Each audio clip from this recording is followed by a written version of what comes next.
Feliz y bendecido día, aprendiendo un curso de milagros. El secreto de la verdadera oración es olvidarte de las cosas que crees necesitar. Pedir algo específico es igual que ver el pecado primero y luego perdonarlo. Del mismo modo, al orar pasas por alto tus necesidades específicas, tal como las ves, y las dejas en manos de Dios. Ahí se convierten en los regalos que le haces, pues le dicen que no antepondrás otros dioses a Él, ni que quieres otro amor que el suyo. Este libro es un comienzo, no un final.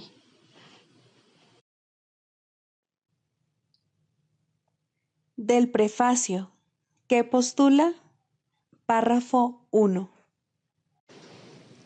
¿Qué postula? Nada real puede ser amenazado. Nada irreal existe. En esto radica la paz de Dios. Así comienza un curso de milagros, el cual establece una clara distinción entre lo real y lo irreal, entre el conocimiento y la percepción.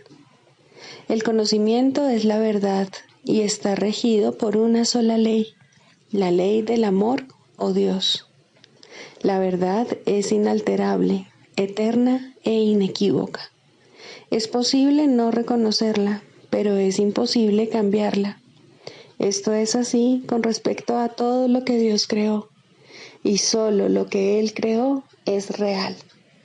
La verdad está más allá del aprendizaje porque está más allá del tiempo y de todo proceso. No tiene opuestos, ni principio, ni fin. Simplemente es. Introducción. Este es un curso de milagros. Es un curso obligatorio. Solo el momento en que decides tomarlo es voluntario. Tener libre albedrío no quiere decir que tú mismo puedas establecer el plan de estudios. Significa únicamente que puedes elegir lo que quieres aprender en cualquier momento dado. Este curso no pretende enseñar el significado del amor, pues eso está más allá de lo que se puede enseñar. Pretende, no obstante, despejar los obstáculos que impiden experimentar la presencia del amor, el cual es tu herencia natural. Lo opuesto al amor es el miedo, pero aquello que todo lo abarca no puede tener opuestos. Este curso puede, por lo tanto, resumirse muy simplemente de la siguiente manera. Nada real puede ser amenazado. Nada irreal existe. En esto radica la paz de Dios.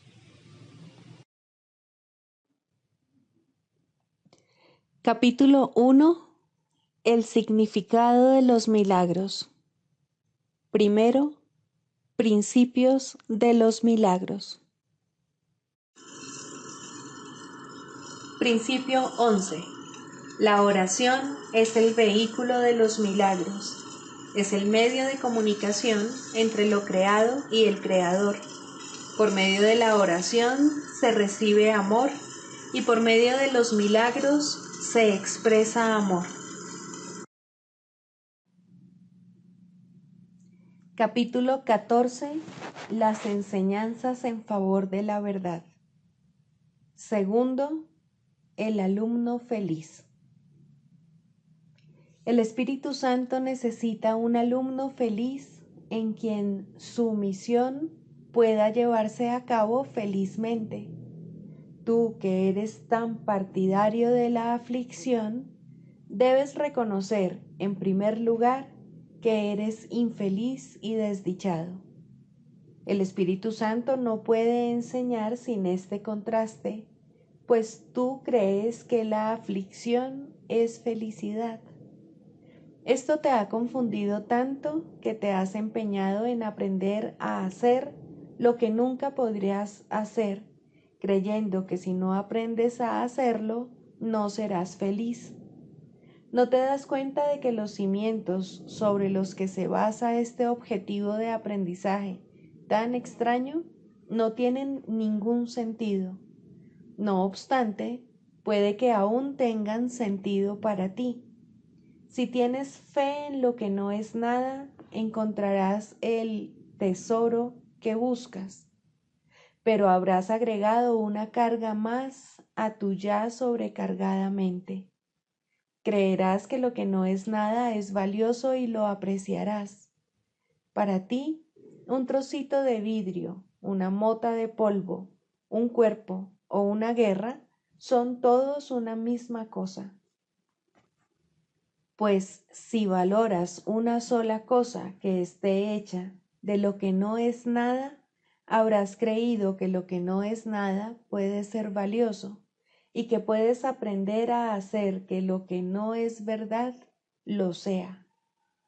El Espíritu Santo, que ve dónde te encuentras, pero sabe que realmente te encuentras en otra parte, comienza su lección de simplicidad con la enseñanza fundamental de que la verdad es verdad. Esta es la lección más difícil que jamás tendrás que aprender y, al fin y al cabo, la única. La simplicidad es algo muy difícil para las mentes retorcidas. Observa todas las distorsiones que has hecho de lo que no es nada, todas las extrañas manifestaciones, sentimientos, acciones y reacciones que has urdido de ello. Nada te es tan ajeno como la simple verdad, ni hay nada que estés menos inclinado a escuchar. El contraste entre lo que es verdad y lo que no lo es perfectamente evidente. Sin embargo, tú no lo ves.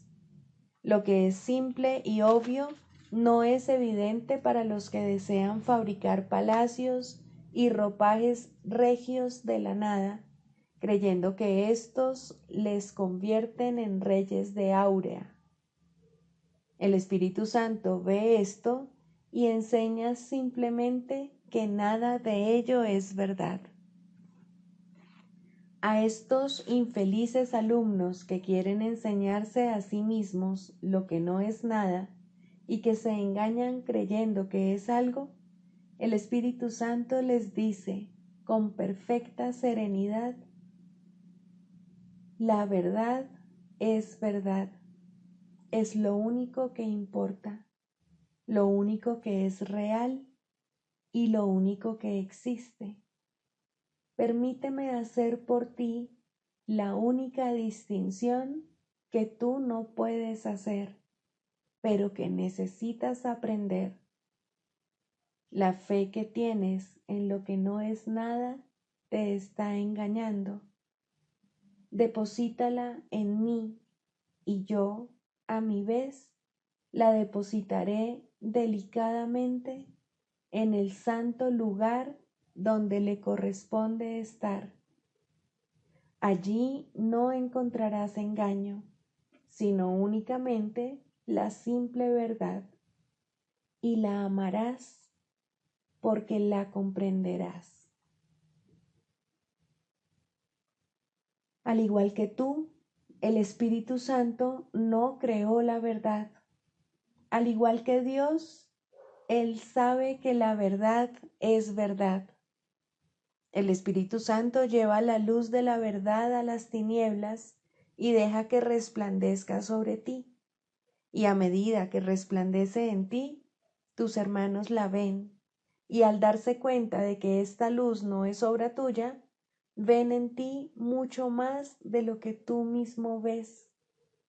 Ellos serán los felices alumnos de la lección que esa luz les muestra, porque les enseña a liberarse de lo que no es nada y de todas las obras de lo que no es nada. No podrán ver que las pesadas cadenas que parecen atarlos a la desesperación no son nada hasta que tú les lleves la luz. Se darán cuenta entonces de que las cadenas han desaparecido y de que, por lo tanto, no podían haber sido nada. Y tú te darás cuenta de esto junto con ellos. Y puesto que les enseñaste lo que es la felicidad y la liberación, ellos se convertirán en tus maestros de liberación y felicidad. Cuando le enseñas a alguien que la verdad es verdad, lo aprendes con él. Y así aprendes que lo que parecía ser lo más difícil de entender es lo más fácil. Aprende a ser un alumno feliz, pues jamás aprenderás cómo hacer que lo que no es nada sea todo. Pero date cuenta de que esa ha sido tu meta y reconoce cuán descabellada ha sido. Alégrate de que haya sido deshecha, pues cuando la examinas honestamente, queda deshecha. Dije anteriormente, no te conformes con lo que no es nada, pues has creído que lo que no es nada podía hacerte feliz, mas eso no es verdad. Si quieres ser un alumno feliz, tienes que entregarle al Espíritu Santo todo lo que has aprendido para así desaprenderlo y luego empezar a aprender las gozosas lecciones que se suceden rápidamente sobre los sólidos cimientos de que la verdad es verdad, pues lo que se construye sobre ellos es verdad y está basado en la verdad. Todo un universo de aprendizaje se revelará ante ti en toda su maravillosa simplicidad. Y puesto que tendrás la verdad ante ti, no desearás volver la vista atrás.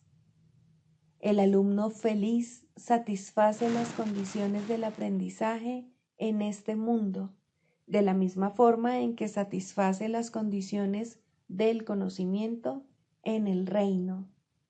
Todo ello se basa en el plan del Espíritu Santo para liberarte del pasado y revelarte el camino hacia la libertad, pues la verdad es verdad. ¿Qué otra cosa podía o pudo jamás serlo? En esta simple lección se encuentra la llave de la lóbrega puerta que crees está cerrada para siempre. Construiste esa puerta de la nada y detrás de ella no hay nada. La llave no es más que la luz que con su resplandor desvanece las siluetas, formas y temores de lo que no es nada. Acepta de las manos de Cristo esta llave que abre la puerta de la libertad para que puedas unirte a Él en la santa misión de difundir la luz. Pues, al igual que tus hermanos, no te das cuenta de que la luz ha llegado y de que te ha liberado del sueño de las tinieblas. Ve a tus hermanos libres y aprende de ellos cómo liberarte de las tinieblas. La luz que refulge en ti los despertará y ellos no dejarán que sigas durmiendo. La visión de Cristo se otorga en el mismo instante en que se percibe. Allí, donde todo es claro, todo es santidad. La quietud de su simplicidad es tan irresistible que te darás cuenta de que es imposible negar la simple verdad, pues no hay nada más. Dios está en todas partes y su Hijo mora en él junto con los demás. ¿Cómo puede entonar cantos fúnebres cuando esto es cierto?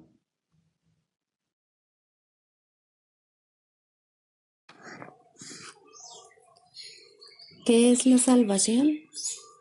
La salvación es la promesa que Dios te hizo de que finalmente encontrarás el camino que conduce a Él, y Él no puede dejar de cumplirla. Garantiza que al tiempo le llegará su fin, al igual que a todos los pensamientos que se originaron en él. La palabra de Dios se le concede a toda mente que cree tener pensamientos separados, a fin de reemplazar esos pensamientos de conflicto con el pensamiento de la paz. El pensamiento de la paz le fue dado al Hijo en el mismo instante en que su mente concibió el pensamiento de la guerra. Antes de eso, no había necesidad de ese pensamiento, pues la paz se había otorgado sin opuestos y simplemente era. Una mente dividida, no obstante, tiene necesidad de curación, y así, el pensamiento que tiene el poder de subsanar la división pasó a formar parte de cada fragmento de la mente que seguía siendo una, pero no reconocía su unidad. Al no conocerse a sí misma, pensó que había perdido su identidad. La salvación es un deshacer en el sentido de que no hace nada, al no apoyar el mundo de sueños y de malicia. De esta manera, las ilusiones desaparecen. Al no prestarles apoyo, deja que simplemente se conviertan en polvo, y lo que ocultaban queda ahora revelado, un altar al santo nombre de Dios, donde su palabra está escrita con las ofrendas de tu perdón depositadas ante Él, y tras ellas, no mucho más allá, el recuerdo de Dios.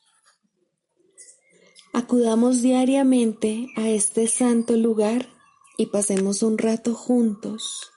Ahí compartimos nuestro sueño final. Es este un sueño en el que no hay pesares, pues contiene un atisbo de toda la gloria que Dios nos ha dado.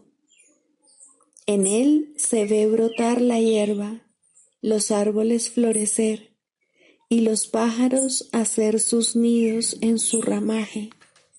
La tierra nace de nuevo desde una nueva perspectiva. La noche ya pasó y ahora nos hemos unido en la luz. Desde ahí le extendemos la salvación al mundo, pues ahí fue donde la recibimos.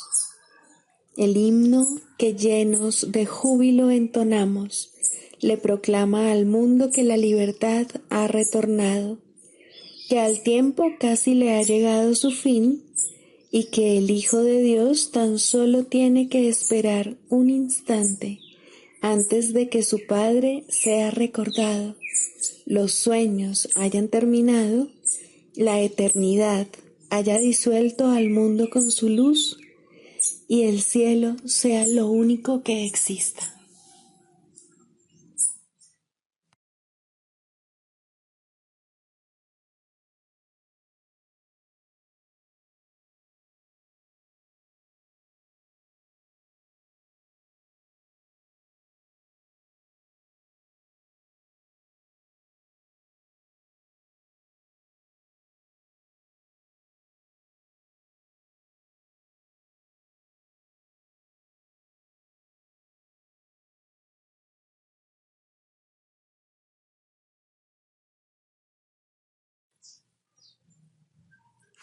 Lección 233. Hoy le doy mi vida a Dios para que Él la guíe. Padre, hoy te entrego todos mis pensamientos. No quiero quedarme con ninguno de ellos. En su lugar, dame los tuyos. Te entrego asimismo todos mis actos, de manera que pueda hacer tu voluntad, en lugar de ir en pos de metas inalcanzables y perder el tiempo en vanas imaginaciones. Hoy vengo a ti, me haré a un lado y simplemente te seguiré.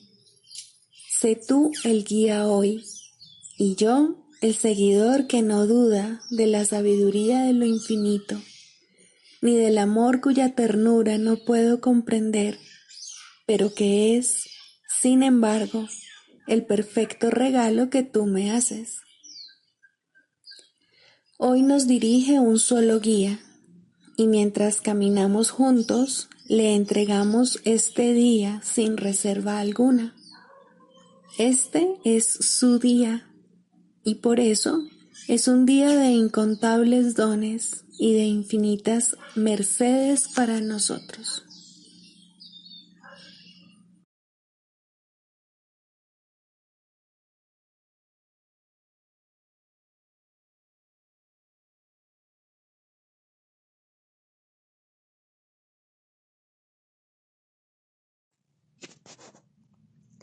Del Manual para el Maestro, pregunta 4. ¿Cuáles son las características de los maestros de Dios? 1. Confianza. He aquí la base sobre la que descansa su capacidad para llevar a cabo su función. La percepción es el resultado de lo que se ha aprendido. De hecho, la percepción es lo que se ha aprendido, ya que causa y efecto nunca se encuentran separados. Los maestros de Dios tienen confianza en el mundo, porque han aprendido que no está regido por las leyes que el mundo inventó. Está regido por un poder que se encuentra en ellos, pero que no es de ellos. Este poder es el que mantiene todas las cosas a salvo. Mediante este poder, los maestros de Dios contemplan un mundo perdonado. Una vez que hemos experimentado ese poder, es imposible volver a confiar en nuestra insignificante fuerza propia. ¿Quién trataría de volar con las minúsculas alas de un gorrión cuando se le ha dado el formidable poder de un águila? ¿Y quién pondría su fe en las miserables ofrendas del ego cuando los dones de Dios se encuentran desplegados ante él? ¿Qué induce a los maestros de Dios a efectuar este cambio? A. Desarrollo de la confianza. En primer lugar, tienen que pasar por lo que podría calificarse como un periodo de deshacimiento. Ello no tiene por qué ser doloroso, aunque normalmente lo es. Durante este periodo parece como si nos estuviesen quitando las cosas, y raramente se comprende, en un principio, que estamos simplemente reconociendo su falta de valor. ¿De qué otro modo se iba a poder percibir lo que no tiene valor, a no ser que el perceptor estuviese en una posición desde la que no puede sino ver las cosas de otra manera? Aún no ha llegado al punto en el que puede efectuar el cambio interno totalmente. Por ello, el plan a veces requiere que se efectúen cambios en lo que parecen ser las circunstancias externas. Estos cambios son siempre beneficiosos. Una vez que el maestro de Dios ha aprendido esto, pasa a la segunda fase. Ahora el maestro de Dios tiene que pasar por un periodo de selección. Este periodo es siempre bastante difícil, pues al haber aprendido que los cambios que se producen en su vida son siempre beneficiosos, tiene entonces que tomar todas sus decisiones sobre la base de si contribuyen a que el beneficio sea mayor o menor. Descubrirá que muchas cosas, si no la mayoría de las que antes valoraba, tan solo obstruyen su capacidad para transferir lo que ha aprendido a las nuevas situaciones que se le presentan. Puesto que ha valorado lo que en verdad no vale nada, no generalizará la lección por temor a lo que cree que puede perder o deba sacrificar. Se necesita haber aprendido mucho para poder llegar a entender que todas las cosas, acontecimientos, encuentros y circunstancias son provechosos. Solo en la medida en que son provechosos, deberá concedérseles algún grado de realidad en este mundo de ilusiones. La palabra valor no puede aplicarse a nada más. La tercera fase por la que el maestro de Dios tiene que pasar podría llamarse periodo de renuncia. Si se interpreta esto como una renuncia a lo que es deseable, se generará un enorme conflicto. Son pocos los maestros de Dios que se escapan completamente de esta zozobra. No tiene ningún sentido, no obstante, separar lo que tiene valor de lo que no lo tiene, a menos que se dé el paso que sigue naturalmente. Por lo tanto, el periodo de transición tiene que ser un periodo en el que el Maestro de Dios se siente obligado a sacrificar sus propios intereses en aras de la verdad. Todavía no se ha dado cuenta de cuán absolutamente imposible sería una exigencia así. Esto solo lo puede aprender a medida que renuncia realmente a lo que no tiene valor. Mediante esa renuncia, aprende que donde esperaba aflicción, encuentra en su lugar una feliz despreocupación. Donde pensaba que se le pedía algo, se encuentra agraciado con un regalo. Ahora llega un periodo de asentamiento. Es este un periodo de reposo en el que el Maestro de Dios descansa razonablemente en paz por un tiempo. Ahora consolida su aprendizaje. Ahora comienza a ver el valor de transferir lo que ha aprendido de unas situaciones a otras. El potencial de lo que ha aprendido es literalmente asombroso, y el Maestro de Dios ha llegado a un punto en su progreso desde el que puede ver que en dicho aprendizaje radica su escape. Renuncia a lo que no quieres y quédate con lo que sí quieres. Qué simple es lo obvio y qué fácil. El Maestro de Dios necesita este periodo de respiro. Todavía no ha llegado tan lejos como cree, mas cuando está listo para seguir adelante, marcharán a su lado compañeros poderosos. Ahora descansa por un rato y los convoca antes de proseguir. A partir de ahí, ya no seguirá adelante solo. La siguiente fase es ciertamente un periodo de inestabilidad.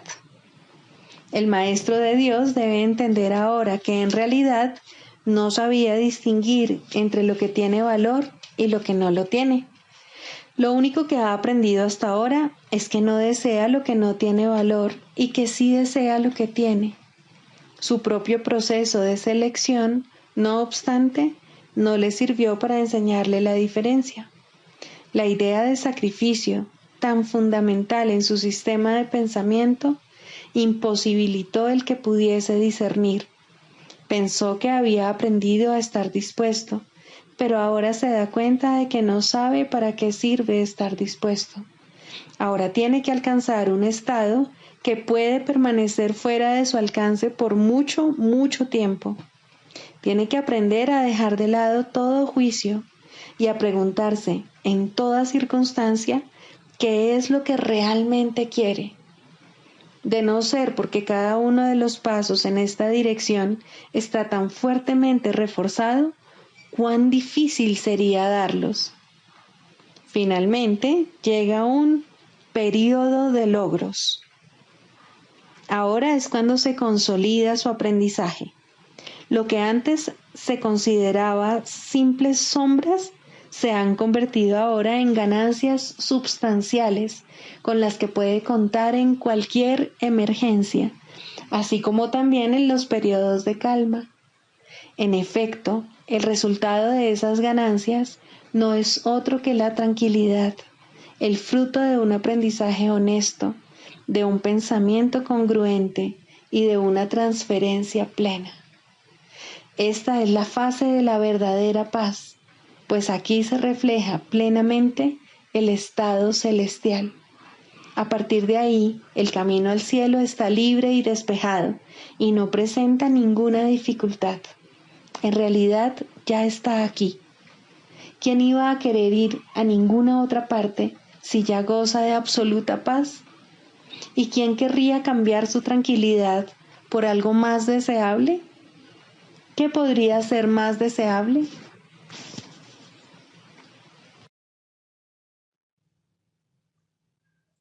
Manual para el maestro, pregunta 21. ¿Qué papel juegan las palabras en el proceso de curación? Estrictamente hablando, las palabras no juegan ningún papel en el proceso de curación. El factor motivante es la oración o petición. Recibes lo que pides. Pero esto se refiere a la oración del corazón, no a las palabras que usas al orar. A veces las palabras y la oración se contradicen entre sí, otras veces coinciden. Eso no importa. Dios no entiende de palabras, pues fueron hechas por mentes separadas para mantenerlas en la ilusión de la separación. Las palabras pueden ser útiles, especialmente para el principiante, ya que lo ayudan a concentrarse y a facilitar la exclusión o al menos el control de los pensamientos foráneos. No olvidemos, no obstante, que las palabras no son más que símbolos de símbolos. Por lo tanto, están doblemente alejadas de la realidad. En cuanto que símbolos, las palabras tienen connotaciones muy específicas. Aun en el caso de las que parecen ser más abstractas, la imagen que evocan en la mente tiende a ser muy concreta.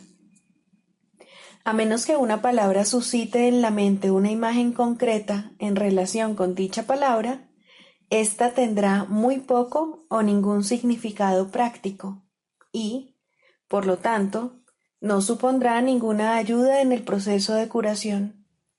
La oración del corazón no pide realmente cosas concretas.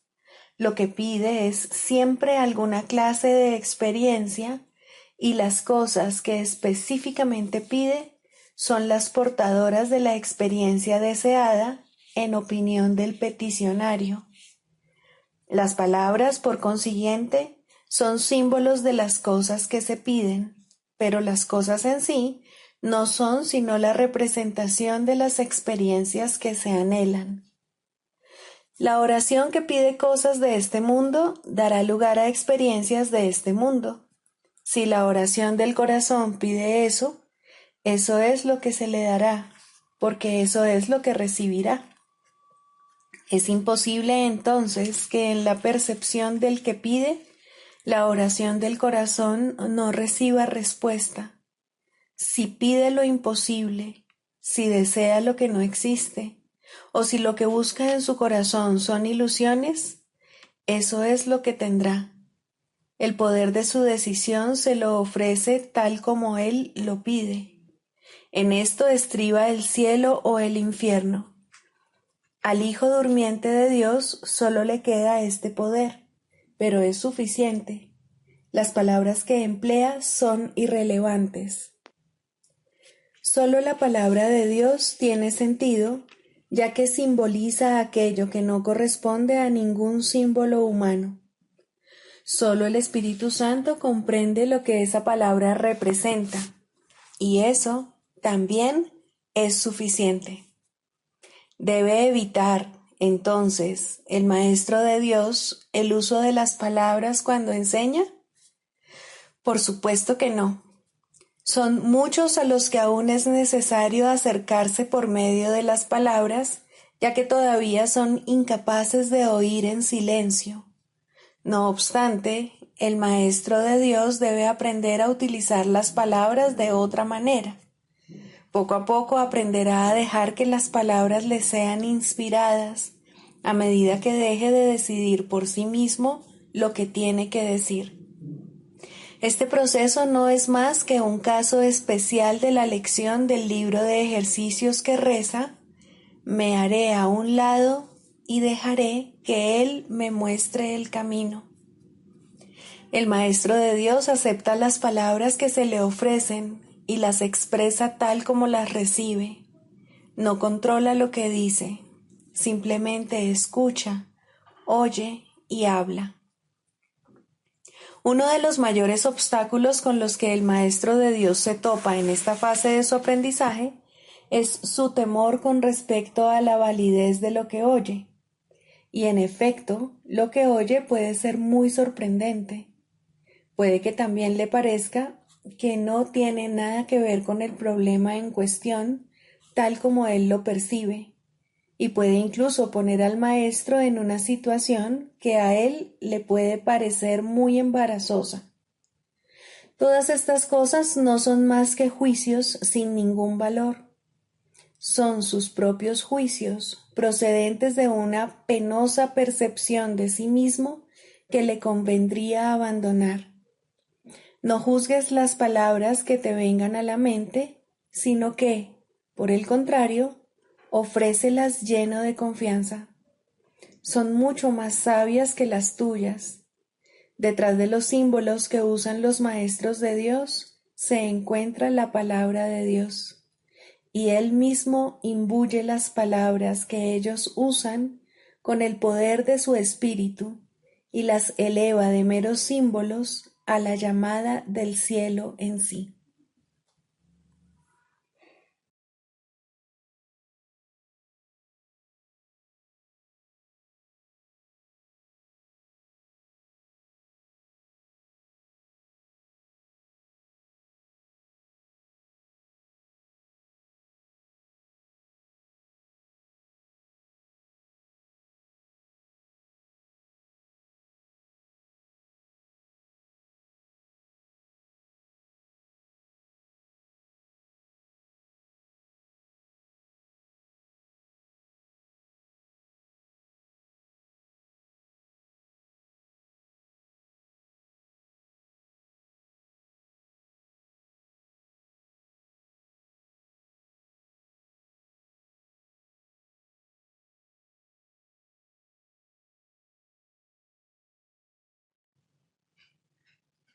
Clarificación de términos. El perdón, la faz de Cristo. El perdón es el medio que nos lleva a Dios y que nos permite alcanzarle, mas es algo ajeno a Él. Es imposible concebir que algo creado por Él pueda necesitar perdón. El perdón, entonces, es una ilusión, pero debido a su propósito, que es el del Espíritu Santo, hay algo en ella que hace que sea diferente. A diferencia de las demás ilusiones, nos aleja del error en vez de acercarnos a él.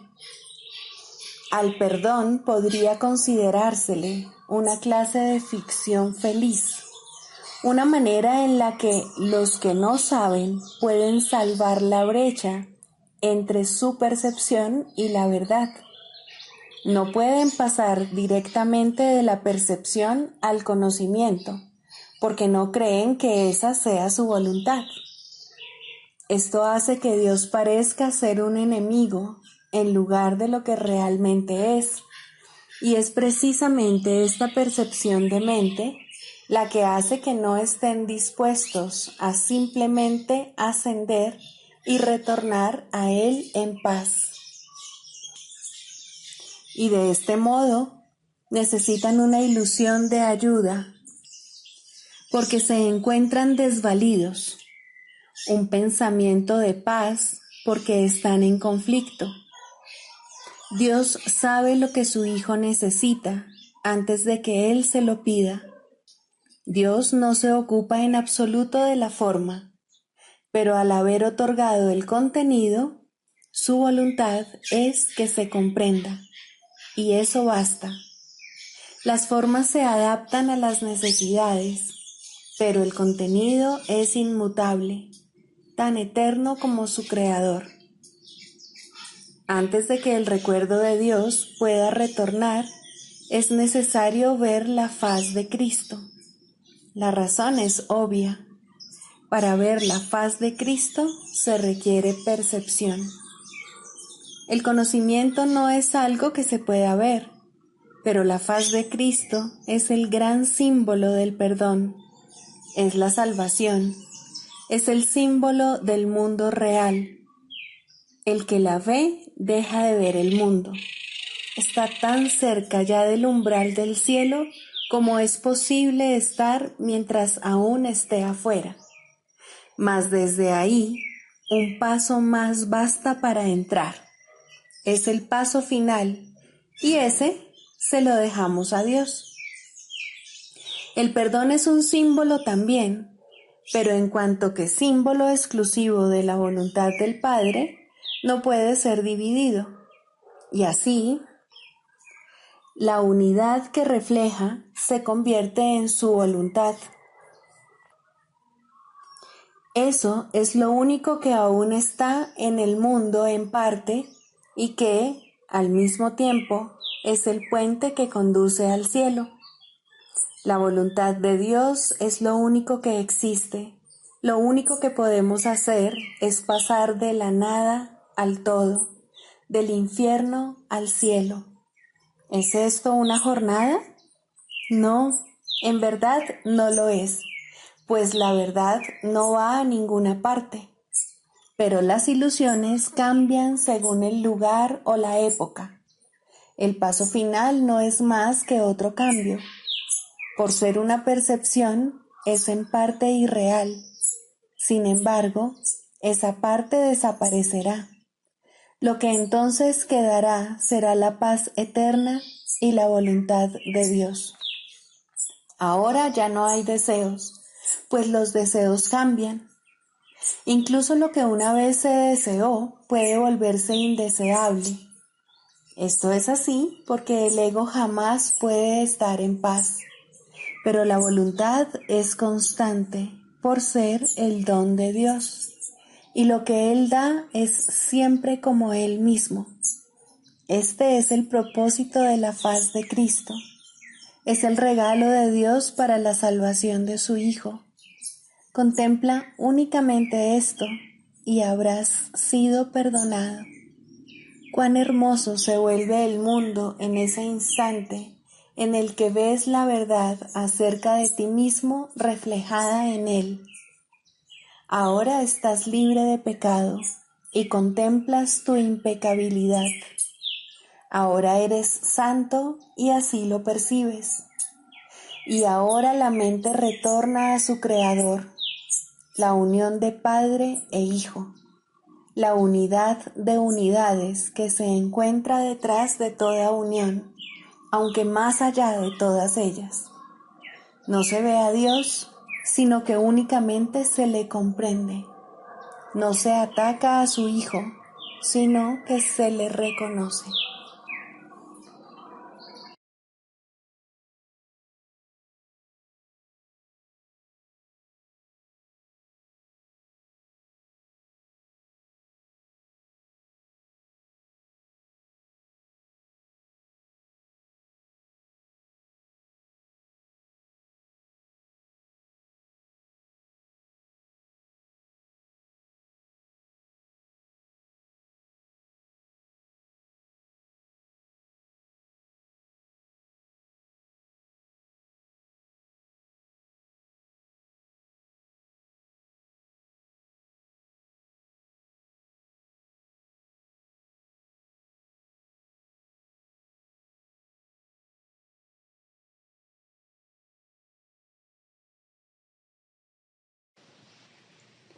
Anexo Psicoterapia. Introducción. La psicoterapia es la única forma de terapia que existe, puesto que solo la mente puede estar enferma, solo la mente puede ser sanada, solo la mente tiene necesidad de sanación. Este no parece ser el caso, pues las manifestaciones de este mundo parecen bastante reales. La psicoterapia es necesaria para que un individuo pueda comenzar a cuestionar su realidad. Algunas veces puede comenzar a abrir su mente sin ayuda formal, pero incluso entonces es siempre algún cambio en su percepción de las relaciones interpersonales lo que le permite hacerlo. Algunas veces necesita una relación más estructurada y extensa con un terapeuta oficial. En ambos casos, la tarea es la misma. El paciente debe ser ayudado a cambiar la idea acerca de la realidad de las ilusiones. El canto de la oración. 1. La oración. Introducción. La oración es el mayor regalo en el cual Dios bendijo a su Hijo cuando lo creó. Ya era entonces aquello que habría de llegar a ser, la única voz que el Creador y la creación comparten, el canto que el Hijo entona al Padre, quien devuelve las gracias que el canto le brinda. La armonía es perpetua, y perpetua es también la gozosa concordia de amor que eternamente ambos se profesan el uno al otro. Y de este modo se extiende la creación. Dios da gracias a su extensión en su Hijo. El Hijo da gracias por su creación en el canto que entona mientras crea en nombre de su Padre. El amor que comparten es lo que toda oración habrá de ser por toda la eternidad, cuando al tiempo le llegue su fin, porque así era antes de que el tiempo pareciese existir. Para ti que te encuentras brevemente en el tiempo, la oración toma la forma que mejor satisfaga tu necesidad. Solo tienes una.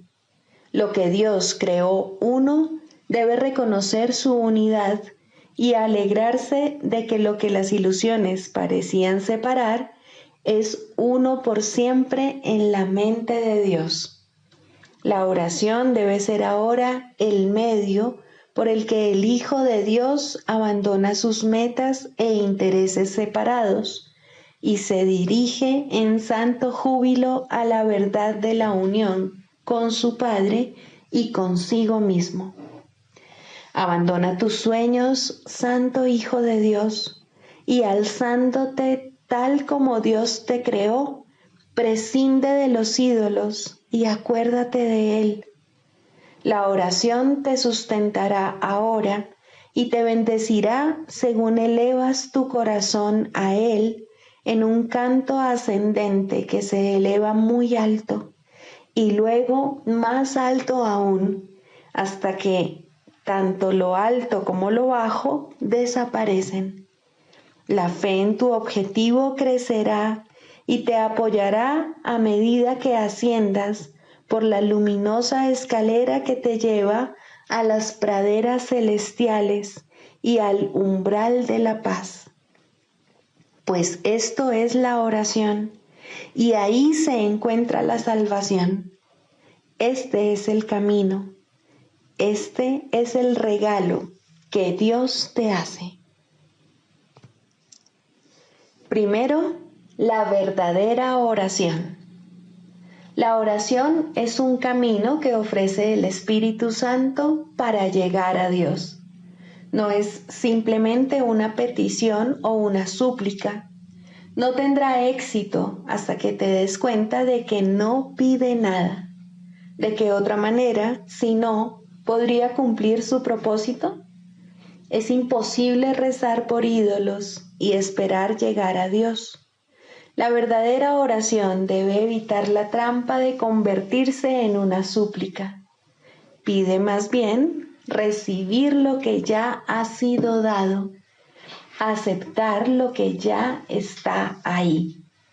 Se te ha dicho que le pidas al Espíritu Santo la respuesta a cualquier problema específico y que recibirás una respuesta específica si tal es tu necesidad.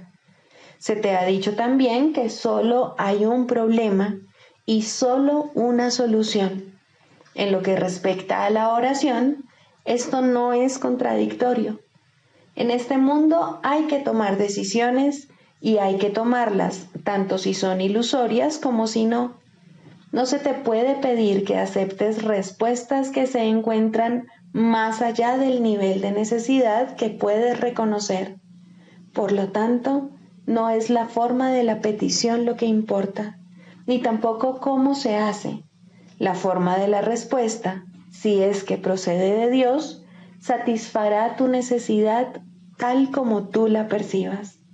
Mas ello es simplemente un eco de la respuesta de su voz. El verdadero sonido es siempre un canto de acción de gracias y de amor. No puedes, por lo tanto, pedir el eco. El canto es lo que constituye el regalo. Con él vienen las resonancias, las armonías, los ecos, mas todo eso es secundario. En la verdadera oración solo escuchas el canto. Lo demás simplemente se agrega. Has buscado primero el reino de los cielos y todo lo demás ciertamente se te ha dado por añadidura.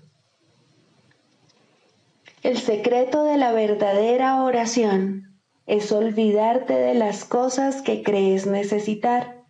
Pedir algo específico es igual que ver el pecado primero y luego perdonarlo. Del mismo modo, al orar, pasas por alto tus necesidades específicas tal como las ves y las dejas en manos de Dios. Ahí se convierten en los regalos que le haces, pues le dicen que no antepondrás otros dioses a Él, ni que quieres otro amor que el suyo. ¿Cuál otra podría ser su respuesta, sino tu recuerdo de Él? ¿Puede esto cambiarse por un insignificante consejillo para un problema de apenas un instante de duración? La respuesta de Dios es para toda la eternidad. Sin embargo, todas las pequeñas respuestas están contenidas en ella. Orar es hacerse a un lado, un abandonarse, un momento de sosegada escucha y amor. No debe confundirse con súplicas de ninguna clase, ya que es una manera de recordar tu santidad. ¿Por qué habría de suplicar la santidad cuando tiene pleno derecho a todo lo que el amor ofrece? Y es al amor a donde vas cuando oras. La oración es una ofrenda, un renunciar a ti mismo para ser uno con el amor. No hay nada que pedir porque ya no hay nada más que desear. Esa nada se convierte en el altar de Dios y desaparece en él. Este no es un nivel de oración que todo el mundo pueda alcanzar por ahora. Aquellos que aún no lo han conseguido necesitan que los ayudes con tus oraciones, porque su pedir no se basa todavía en la aceptación. El que alguien ayude con sus oraciones no significa que otro medie entre tú y Dios, pero sí significa que otro está a tu lado y te ayuda a elevarte hasta Él. Quien se ha dado cuenta de la bondad de Dios, ora sin temor, y el que ora sin temor no puede sino llegar hasta Él. Por lo tanto, también Él puede llegar hasta su Hijo, donde quiera que éste se encuentre, y cualquiera que sea la forma que parezca adoptar. Orar a Cristo en cualquiera es una verdadera oración, porque constituye un regalo de agradecimiento a su Padre. Pedir que Cristo no sea sino Él mismo no es una súplica, es un canto de gratitud por lo que eres. En esto radica el poder de la oración. No pide nada y lo recibe todo. Esta oración puede ser compartida porque recibe por todos. Orar con alguien que sabe que esto es verdad es haber recibido respuesta. Tal vez la forma concreta de la solución a un problema específico se le ocurra a uno de vosotros, no importa a quién de los dos sea. Tal vez os llegue a ambos si estáis en una genuina armonía el uno con el otro. Mas vendrá porque os habéis dado cuenta de que Cristo habita en los dos. Esa es su única verdad.